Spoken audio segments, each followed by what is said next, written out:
गया, यहीं बैठा हुआ।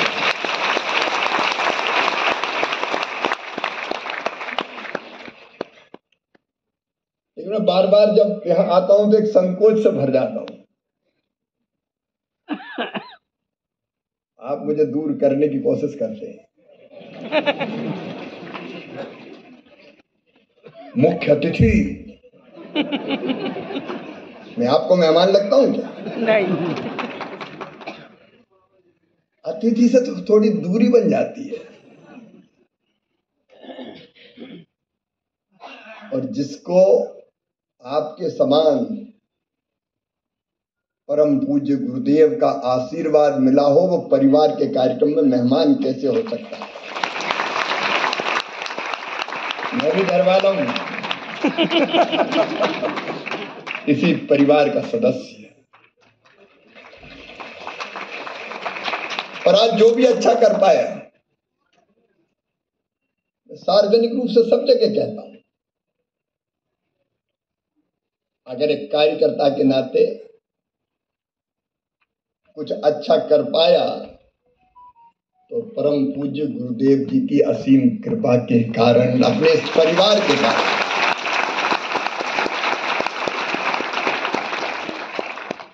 वंदनीय माता जी के आशीर्वाद के कारण। दो चीजें, एक, हम सुधरेंगे, युग सुधरेगा। युग सुधरेगा। ये मूल मंत्र है।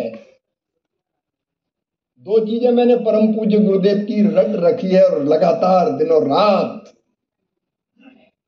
वो ही सोचता रहता हूं, हम सुधरेंगे, युग सुधरेगा। जमाने में क्या हो रहा है ये देख बाद में, पहले हम सुधरे। और मैंने भी सुधरने की कोशिश की,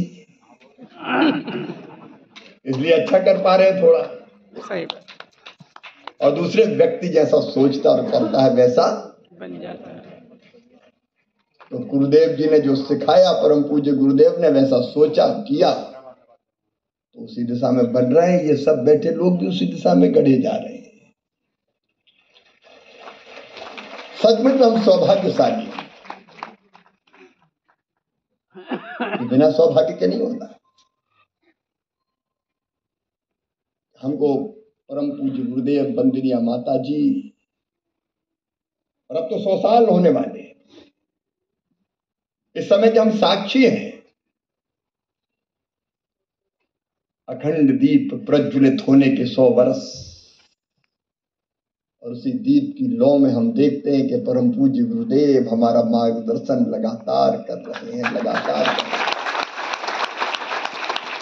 वंदनीय माता जी का आशीर्वाद मिल रहा है।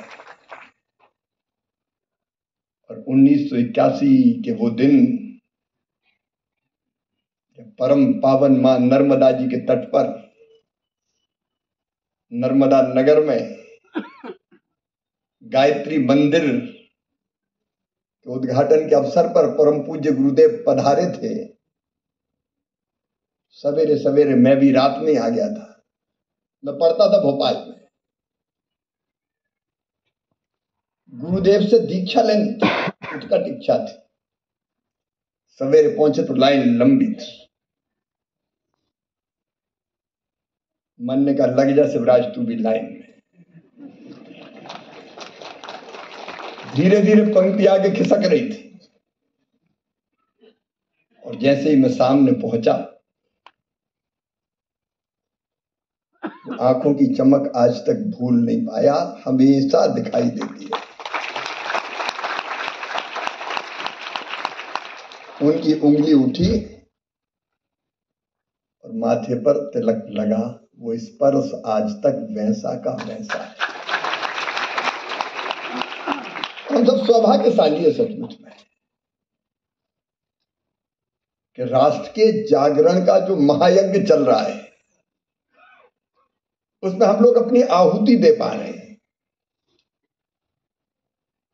समय आज भी चुनौतीपूर्ण है। वैश्विक परिस्थितियां जैसी दिखाई देती है,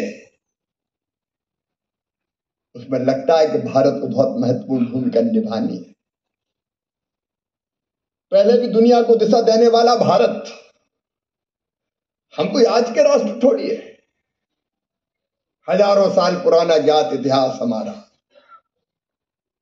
जब दुनिया के विकसित देशों में सभ्यता के सूर्य का उदय नहीं हुआ था, तब हमारे यहां वेदों की ऋचाएं रच दी गई थी। जब दुनिया ज्ञान के अंधकार में डूबी थी, तब हमारे यहां तक्षशिला और नालंदा जैसे विश्वविद्यालय हुआ करते थे। जब विकसित राष्ट्रों के लोग अपने शरीर को पेड़ों के पत्ते और छालों से ढका करते थे, तब हमारे यहां मलमल और सिल्क बन चुका था। अद्भुत संस्कृति हमारी।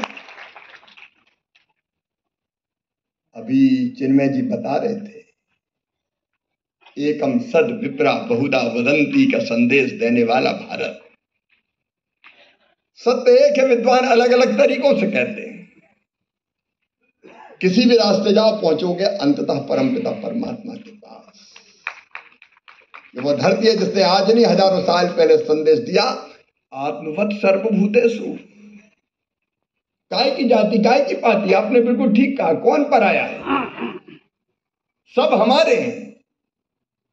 आत्मवत सर्वभूतेषु, उसी में से निकला जियो और जीने दो। और ये वो धरती है जो श्लोक गा रहे थे चिन्मय जी, अयम निजम परावेत्ति गणना लघुचेत साम उदार चरिता नाम तू वसुदैव कुटुंबकम। जब दुनिया के कुछ देश दादागिरी कर रहे हैं, मेरा देश सबसे श्रेष्ठ, ऐसा करना ही पड़ेगा, तब भारत का उद्घोष है पूरी दुनिया ही एक परिवार है। ये हमारा देश, हमारी संस्कृति है, जो आज भी कहती है धर्म की जय हो, अधर्म का नाश हो, प्राणियों में सद्भावना हो और विश्व के कल्याण का संदेश देता है। हमारे ऋषियों ने गाया, केवल मैं नहीं, सर्वे भवन्तु सुखिनः, सर्वे सन्तु निरामया, सर्वे भद्राणि पश्यन्तु, सर्वे भद्राणि पश्यन्तु मां कश्चित् दुर्भाग् भवेत्। सब सुखी हो, सब निरोग हो, सबका मंगल हो, सबका कल्याण हो। और उसी संदेश को आगे बढ़ा रहा है गायत्री परिवार, परम पूज्य गुरुदेव, वंदनीय माता जी। जरूरत आज भी है, क्योंकि अच्छाई और बुराई का संघर्ष शाश्वत है। एक महाभारत सृष्टि के आरंभ से चल रहा है, उसमें हम हैं सद शक्तियां परम पूज्य गुरुदेव के आशीर्वाद से, और जमाने को ठीक दिशा में ले जाने की कोशिश कर रहे हैं। लड़ना आज भी पड़ेगा, संदेश दुनिया को आज भी देना पड़ेगा। तब जब एक देश कहता है कि ये समझौता करना पड़ेगा, हमारा देश है जो दुनिया की आंखों में आग डाल के हमारे प्रधानमंत्री कहते हैं राष्ट्र हित सर्वोपरि, किसानों के हितों से कोई समझौता नहीं, पशुपालकों के हितों से कोई समझौता नहीं, गरीबों के हितों से कोई समझौता नहीं। समझौता बराबरी से होता है, दादागिरी से नहीं होता। कोई हमको इंगित नहीं कर सकता कि फलाने देश से फलानी चीज मत खरीदो। हम स्वतंत्र संप्रभु राष्ट्र हैं, हमारे राष्ट्र के हित में होगा वो हम करेंगे। हम विश्व का कल्याण भी चाहते हैं, लेकिन राष्ट्र हित भी सर्वोपरि मानना पड़ेगा। हम किसी को छेड़ते नहीं है, युद्ध का बिगुल हम नहीं बजाते। हम विश्व बंधु भी, हम विश्व शांति चाहते हैं, उसके लिए प्रयासरत भी हैं। लेकिन अगर कोई हमारे यहां निर्दोषों को कत्ल कर जाए, पत्नी के सामने पत्नी की, बेटे के सामने पिता की अगर नृशंस हत्या कर दी जाए, तो हम किसी को छेड़ते नहीं है, लेकिन किसी ने अगर हमें छेड़ा तो उसे हम छोड़ते भी नहीं। कथम साध्यम समाचरे। और भारत ये संदेश दे रहा है, हमने हमला नहीं किया। टारगेटेड हमला केवल आतंकवाद के आकाओं के अड्डों को नेस्त नाबूद करने के लिए, जो हमारा धर्म था। उसके बाद अगर आग दिखाई तो फिर अलग तीसरा नेत्र फिर तो खोलना ही पड़ता है। लेकिन मंत्र हमारा विश्व का कल्याण। और इसलिए परम पूज्य गुरुदेव ने नशा मुक्ति की बात, ये गायत्री परिवार जो लगातार चला, लेकिन संकट बड़ा है इसमें, आपने कहा दो मत नहीं, आज बहुत काम करने की आवश्यकता है। अब शराब तो बहुत छोटी चीज हो गई है, जो अलग अलग तरह के रसायन आ रहे हैं, सफेद पुड़िया, पीली पुड़िया, स्कूलों के सामने, कॉलेजेस के सामने ड्रग्स के सौदागर पूरी दुनिया को तबाह करने पर उतार दिए। हमको चेतना भी जागृत करनी पड़ेगी और जरूरत पड़े तो लड़ना भी पड़ेगा। फसलों की दवा में तो कृषि मंत्री के रूप में हैरान रहेंगे। बायो स्टिमुलेंट, जैव उत्तेजक जो कहते हैं कि फसल का उत्पादन बढ़ा देंगे, 30,000 बन रहे थे देश में, 30,000। मैंने जब मंत्री बनने के बाद मैंने कहा कि इनका कोई वैज्ञानिक कोई प्रमाण है कि इनके डालने से उत्पादन बढ़ता है? कोई प्रोटोकॉल ही नहीं था। क्या बना रहे हैं, क्या डलवा रहे हैं, डीलर बैठा है, उसको दवाई दे दी कि इतनी बेच दे, इतने % तुझे देंगे कमीशन, और वो बेचे जा रहा है, डाल लो उत्पादन बढ़ जाएगा, डाल लो उत्पादन बढ़ जाएगा। किसान बेचारा इस आशा में कि डालो उत्पादन बढ़ेगा। अब मैंने कहा इसका प्रोटोकॉल कहाँ है, इसमें कौन सी चीज है फायदा होता है, ये साइंटिफिकली प्रूव कहाँ से होता है? वो नहीं, प्रोटोकॉल तो अभी बना नहीं है। तो मैंने कहा तो कहा दवाई भी अब नहीं बिकेगी। बोले नहीं, 1 साल की अनुमति तो दे दो, प्रोटोकॉल बन जाए उसका पालन कराने के लिए। हम कहा 1 साल ले लो, 1 साल के बाद फिर आ गए कि नहीं 1 साल और। मैंने कहा बिल्कुल 1 दिन नहीं। मैं आश्चर्य के साथ आपको बता रहा हूं, मैंने कहा कि एक प्रोटोकॉल ये बना है, 3 एग्रीकल्चर यूनिवर्सिटी या ICR के वैज्ञानिक संस्थान प्रमाणित कर दें कि फसल में डाला और लाभ हुआ, वैज्ञानिक सिद्ध कर दें। बिल्कुल बैठो, कोई दिक्कत नहीं, खूब विचार करो, लेकिन ये करवाना पड़ेगा। जब करवाने की बात की तो 30,000 में से केवल 8,000 आगे आए, 22,000 गायब हो गए, और उसमें से भी केवल 642 का पास हुआ। अब ऐसी भी चीजें हैं जिनके खिलाफ आवाज उठानी पड़ेगी, जागरण करना पड़ेगा। मैं बात लंबी नहीं करूंगा, एक बात और इस अवसर पर कहना चाहता हूं, और वो है हम सबका संकल्प करने का विषय। आज जिस तरह की वैश्विक परिस्थितियां हैं, हम दुनिया के मित्र हैं, वसुधैव कुटुंबकम का भाव रखते हैं, विश्व के कल्याण के लिए काम करेंगे, इसमें कोई दो मत नहीं। लेकिन काम वही कर पाता है जिसमें दम हो, ताकत हो। अगर हम कमजोर होंगे तो नहीं कर पाएंगे, हमारी अर्थव्यवस्था कमजोर होगी तो भी नहीं कर पाएंगे। आज भारत में दम थी इसलिए तो हम झुके नहीं, और अर्थव्यवस्था और मजबूत बने इसके लिए एक बात जरूरी लगती है कि हम संकल्प लें, स्वदेशी का संकल्प। हम अपने देश में बने उत्पाद खरीदेंगे। मैं नहीं समझता कि इसमें कोई बुराई है। 144 करोड़ का भारत अगर ये संकल्प कर ले तो अभी तो भारत की अर्थव्यवस्था दुनिया की 4थी सबसे बड़ी अर्थव्यवस्था। हमने उनको पीछे छोड़ दिया जिनने कभी हम पर राज किया था, वो अब हमसे पीछे है। दुनिया की 4थी सबसे बड़ी अर्थव्यवस्था है। अगर भारतवासी तय कर ले कि स्वदेशी ही खरीदेंगे तो हम 3री सबसे बड़ी अर्थव्यवस्था बन जाएंगे। और हमारे लोगों को रोजगार, काम धंधा, मुझे लगता है कि ये जरूरी है। अपने घर के आसपास अपना बढ़ई, अपने कुम्हार, अपना सुनार, अपना लोहार। अब कल्पना करके तो देखिए, एक समय एक गांव में कितने लोगों को रोजगार मिलता था। गांव का बढ़ई होता था, हल बख्तर बैलगाड़ी सब कोई बनाता था, लोहार पाते सजाता था, पासे बनाता था, हल की फाल बनाता था, रस्सी गांव में बनती थी, निबार ढेरा काटते थे तो सूत गांव में करता था, हमारा सुनार आभूषण बनाता था। गांव में ही हमारा मोची भाई वही जूते चप्पल बना देता था। आजकल सब बेरोजगार। बेरोजगार इस सेंस में नहीं कह रहा, कोई ना कोई काम कर रहे हैं, लेकिन हम अगर आसपास बनी चीजों का उपयोग करेंगे तो उनको मजबूत करेंगे, उनको रोजगार देंगे। विदेशी में क्या रखा है? मैं एक मित्र के यहाँ गया, मैं बड़े आग्रह पूर्वक बुलाया। पुरानी घटना हो गई, अभी की घटना नहीं है। घर में घुसा तो उसने बड़े गर्व से अपना घर दिखाया। भाई साहब ये झाड़ फानूस देख रहे हैं? उनका देख रहा हूँ, इम्पोर्टेड है। ठीक है। फिर नीचे भेजा कालीन दिखाया, ये कालीन देख रहे हैं? हाँ ये भी देख रहा हूँ। अच्छा है, बोल ये भी इम्पोर्टेड। कुर्सी, टेबल, घड़ी, ये भी इम्पोर्टेड, ये भी इम्पोर्टेड, ये भी इम्पोर्टेड। मैंने कहा भैया तू भी कहीं इम्पोर्टेड है तो नहीं? इस मानसिकता का परित्याग करना पड़ेगा। हमारे प्रधानमंत्री ने भी आह्वान किया, प्रधानमंत्री जी ने, स्वदेशी खरीदो।